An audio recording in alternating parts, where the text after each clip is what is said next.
अभिजी शेजूळ मित्र चॅनलला सबस्क्राइब जरूर करा आणि शेजारची ती घंटा बटनही दाबा, जेणेकरून तुम्हाला नवीन व्हिडिओचे नोटिफिकेशन लगेच मिळतील। नमस्कार मंडळी, पुन्हा एकदा तुमचं नवीन व्हिडिओमध्ये खूप स्वागत। आणि आज आपण जाणार आहे कन्नड भागातील प्रसिद्ध धारेश्वर या देवस्थानाला भेट द्यायसाठी। आणि त्या ठिकाणी वॉटरफॉल आहे, धबधबा आहे धारेश्वर या नावाने, आणि त्याच ठिकाणी गुफा सुद्धा आहे, आपण ते बघणारच आहे। आणि जो धारेश्वर धबधबा आहे तो सध्या आता खूप प्रेक्षणीयमध्ये खूप भारी दिसतोय तो, कारण आज म्हणजे यावर्षी मराठवाड्यामध्ये खूप पाऊस पडतोय, त्याच्यामुळे धबधबा खूप ओसंडून वाहतोय।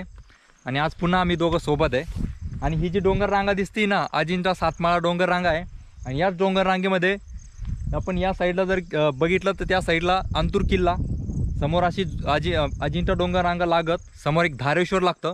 आणि हा एक प्रेक्षणीय स्थळ झाल्यानंतर आपल्याला पलीकडे साईडला सुतोंडा किल्ला लागतो, तो खूप दुर्लक्षित किल्ला आहे, पण याच डोंगर रांगेत येतो। धारेश्वर बघून तुम्ही सुतोंडा किल्ला सुद्धा बघू शकता।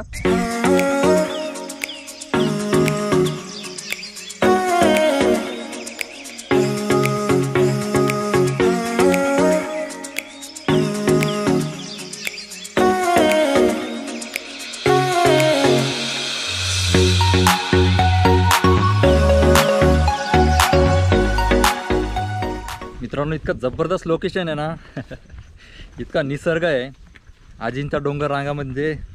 आपण आता भरपूर वेळेस गेलेलो आहे, त्यामुळे आपण असे जे स्थळ आहेत ते आपण भरपूर वेळेस या ठिकाणी आपण भेट दिलेली आहे। पण त्यातलाच एक धारेश्वर आपला राहिला होता, आणि आपण आता आज धारेश्वर करतोय। आणि या साईडला बघू शकते खूप खूप निसर्ग आहे।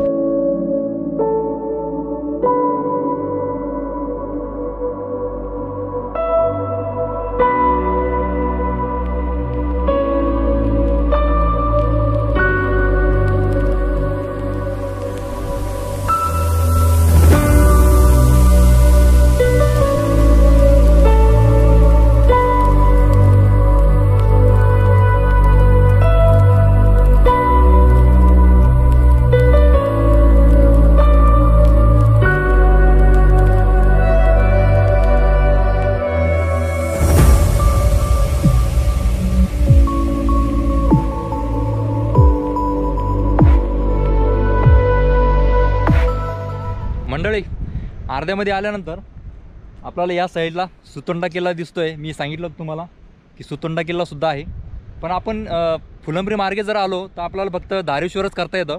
जर तुम्ही बनोटी मार्गे जर आलात तर मग तुम्ही सुतोंडा किल्ला करून धारेश्वर पण करू शकता। पण आपण सुतोंडा किल्ल्याला आहे, आय बटनमध्ये येईलच त्याचा व्हिडिओ। आणि हे बघा खूप खाली आहे, वॉटरफॉल दिसतोय की नाही काय माहीत, आपलं गोप्रो एवढं लांबून दिसत नाही, पण इथून सगळा व्ह्यू दिसतोय आणि एकदम सुरेख हा धबधबा दिसतोय धारेश्वरचा। आणि आता मला घाई झालेली आहे खाली जायची आणि धारेश्वरचा आनंद घ्यायचा आहे।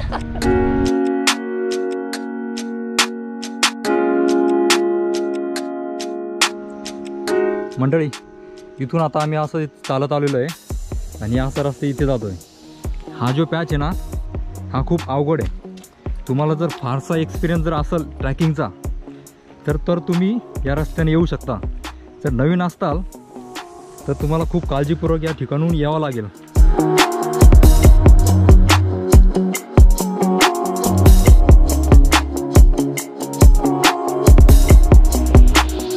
मंडळी, धारेश्वर देवस्थानाला जाण्यासाठी 2 मार्ग आहेत, पण त्यातील सोपा मार्ग म्हणजे चाळीगाव सिल्लोड रोडवरती चिंचोली हे गाव आहे। या गावातून तुम्ही समोर तळनेर पासून काही अंतरावरती तुम्हाला हे धारेश्वर देवस्थान लागतं। या मार्गे तुम्ही धारेश्वर देवस्थानाला भेट देऊ शकता।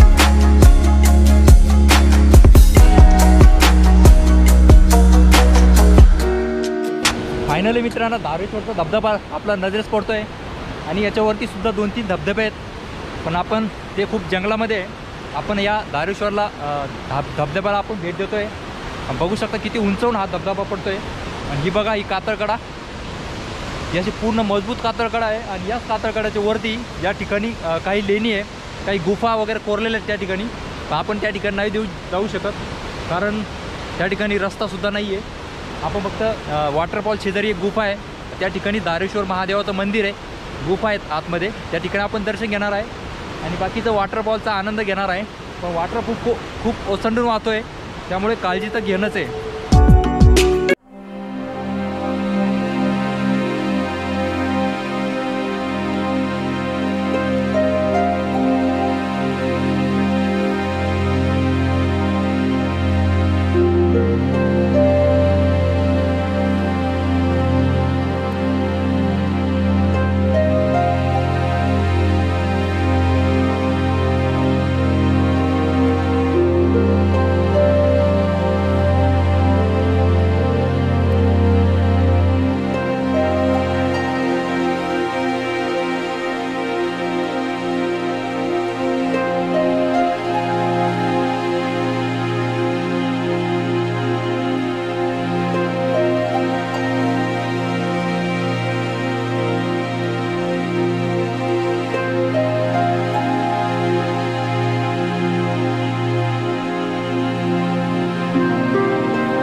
धारेश्वराचा महादेवाचं दर्शन आपलं झालेलं आहे आता। हा वॉटरफॉलपासून आतमध्ये एकदम फवारे उडत आहेत अंगावरती, हे बघू शकता। हवा एक गुफेच्या साईडला येते ना, तर पूर्ण फवारे अंगावरती उडत आहेत। आणि ही जी महादेवाची जी पिंड आहे ना, ती पूर्ण कातळात कोरलेली आहे। ही जी प्रशस्त गुफा आहे ती पूर्ण कातळात कोरलेलं आहे। आणि ही एकदम सुरेख अशी पिंड महादेवाची, ते पूर्ण कातळात कोरणं, एवढं कोरून आणि कोरलेली पिंड खूप बघण्यासारखं आहे। आणि जो वॉटरफॉल आहे ना, त्याचं एकदम गोल छिद्र आहे, बोगदा आहे, आणि त्या बोगद्यातनं ते धबधबा पडतो आहे। ते खूप आकर्षण या धारेश्वर धबधब्याचं।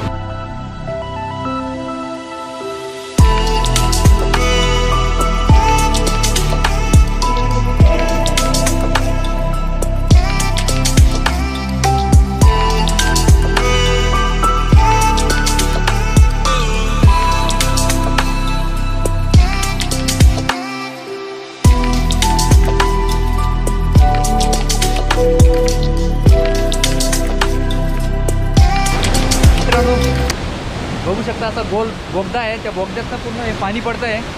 आणि हे पाणी म्हणजे एक नदीचं पाणी आहे। एवढा इतका मोठा धबधबा हा ओसंडून वाहतो आहे।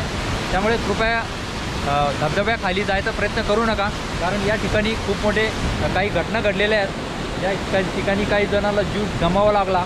त्यामुळे निसर्गाचा आनंद घ्यायचा आहे, पण स्वतःचे जीव वाचवूनच घ्यायचा आहे आपल्याला। त्यामुळे तुम्ही दुरूनसुद्धा निसर्गाचा आनंद घेऊ शकता। वॉटरफॉल आपण बघण्यासाठी येतो आहे, त्या ठिकाणी जीव देण्यासाठी येत नाही आहे। त्यामुळे तुम्ही वॉटरफॉलच्या जवळ कृपया करून जाऊ नका, कारण आजूबाजू जो कातळकडा खडक आहे ते पूर्ण शेवाळलेला आहे।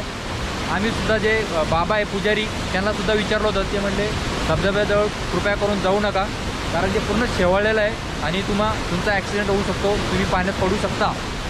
तर मित्रांनो, हा जो वॉटरफॉल जिथं पडतो आहे ना, तिथं देवकुंड आहे आणि त्या कुंड पूर्ण 12ही महिने त्या कुंडात पाणी असतं।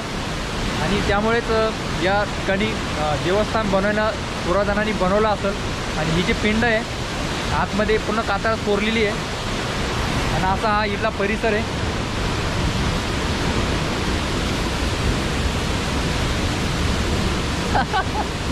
प्रशांत आता निवांत बसलाय, कारण ट्रॅक म्हणजे ट्रॅक बनणारा ट्रॅक होता. कारण एवढा वरतून खाली उतरायचं म्हटलं ना तर एकदम पाय घाईत येतात आणि अजून आता वरती सुद्धा चढायचं आहे. 100% पाय तर आज दुखणारच आहे. कारण फिलिंग आणि एक्सपिरियन्सवाल्यांनाच हा ट्रॅक अनुभवाला नक्की यायला पाहिजे. पण जे नवीन असतील त्यांनी कृपया छोटे छोटे जे देवस्थान असतील किंवा छोटे छोटे ट्रॅक करून तुम्ही प्रॅक्टिस करा. त्यानंतरच धारेश्वर या देवस्थानाला आणि या धबधब्याला भेट द्या.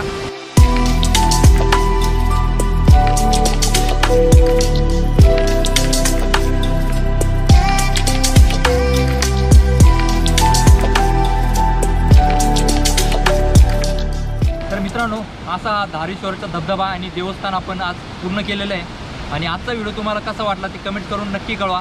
आणि एकदम थ्रिलिंग आणि जबरदस्त व्हिडिओ झालेला आहे, त्यामुळे एक तर लाईक बनतोच, त्यामुळे एक लाईक नक्की करा. आणि मित्रांनो, मला तरी असं वाटतं आहे की तुम्ही सबस्क्राईब केलेलं आहे भरपूर जणांनी, पण शेजारचे जे बेल बटन आहे ते नक्की तुम्ही विसरला असताल. कारण आपले अजूनसुद्धा व्ह्यूज म्हणजे हवे तसे येत नाही आहे. जर काही अजून सुधारणा करता जर आली तर तुम्ही कमेंट्स बॉक्समध्ये नक्की कळवा. आपण अजून सुधारणा करूया. कारण आपल्याला आता येणाऱ्या काही दिवसामध्ये आपल्याला चॅनल आपलं मोठं करायचं आहे. त्यामुळे नक्कीच सपोर्ट करा. जे नवीन असतील त्यांनी आपल्या चॅनल नक्की सबस्क्राईब करा आणि सपोर्ट करा. असा हा वॉटरफॉल आहे, नक्की भेट द्या, पण एकदम काळजीपूर्वक उतरा. हा जो पॅच आहे उतरण्याचा खूप अवघड आहे. जे नवीन असतील त्यांच्यासाठी तर खूप काळजीपूर्वक तुम्ही उतरा. आणि वॉटरफॉलच्या खाली कृपया करून त्या ठिकाणी जाऊ नका. वॉटरफॉलच्या खाली कृपया करून जाऊ नका. कारण मी बघितलं या ठिकाणी खूप खरंच एकदम मनामध्ये धडकी भरते. कारण ते जे पाणी पडतं आहे ना वरतून, खरंच एकदम हवे आणि ते एकदम दाब आहे त्या ठिकाणी.